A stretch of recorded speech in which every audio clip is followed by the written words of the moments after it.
No, that's the last thing we want.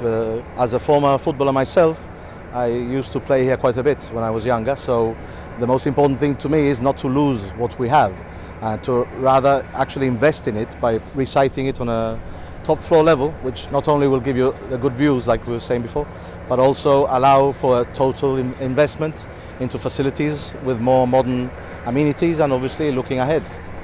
And this is, we're talking about parking facilities and also storage. Yes, the idea is to maximize on the site. I think the idea, every time you have a site like this in Gibraltar, you will always try and maximize for the client's benefit, but also for the community.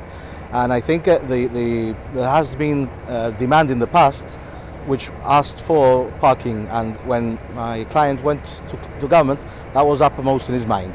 Re-providing the facility and providing parking spaces. So the idea was to do as much as possible with the site. Also to not have too much of a visual impact. We thought of going down initially with the car parking, but then we realized that that was not viable due to technical reasons.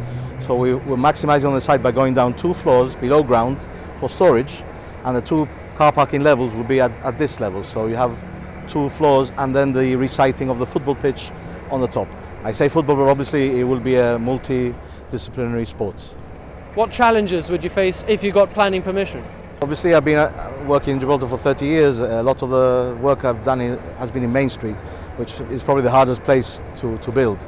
So that has given me a good standing, but notwithstanding that, the design has to be kept as simple as possible, so that obviously components can be brought in manhandled if possible. And the main concern here is the excavation of the site, which obviously has to be done with care, because there might be archaeological findings here that we need to work around.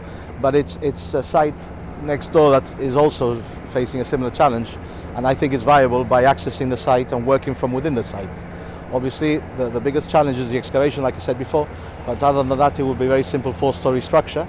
Could be steel maybe or concrete, we're not decided yet, but it's fairly straightforward after the initial excavation. Where are you in the planning process? Well, we felt it was very important to submit only an outline application, but we've done an outline application with a lot more detail than we normally do.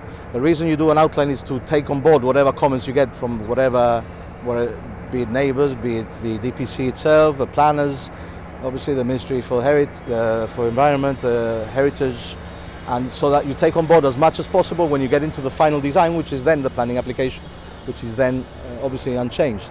But to be honest, an outline puts it out there in the public domain for people can comment, and whatever comments we feel we can take on board, we will. Are you aware of some of the criticisms being levelled at the project and the fact that there's a petition against it online? I've heard about it, but to be very honest, I haven't heard anything formally, so I don't want to read too much into that.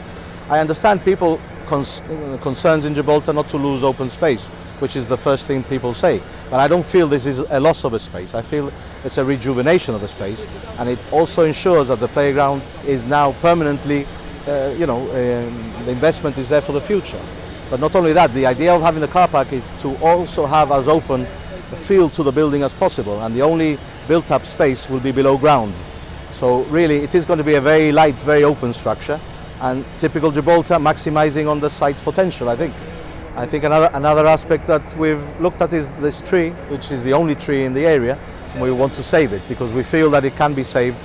Obviously we will take professional expertise advice on this, but by pruning it back we should be able to save it. Obviously you feel that there's a need to provide more parking spaces in the area. How do you marry that with the idea that we need to try and encourage people to part with their cars more when possible? I think it's essential to have the parking in the first place.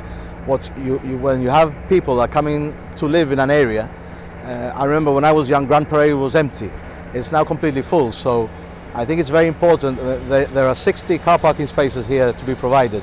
Those 60 car parking spaces I think are very important in this area, and obviously you will be able to park your car and then walk everywhere else. I live in town myself and I walk everywhere, but I do need a car parking space, otherwise when you come with your goods and whatever you can't park anywhere. So I think we're trying to provide something for the community and for the developer and for government as well. So in a way we hope people take that on board, and any comments that are constructive, I'm more than happy to hear them and to take them on board. We're only trying to do something here that will last 50 years easily without having to do any maintenance to it, and that I think is important. And also provide the car parking, which is now very much an essential part of everyday living.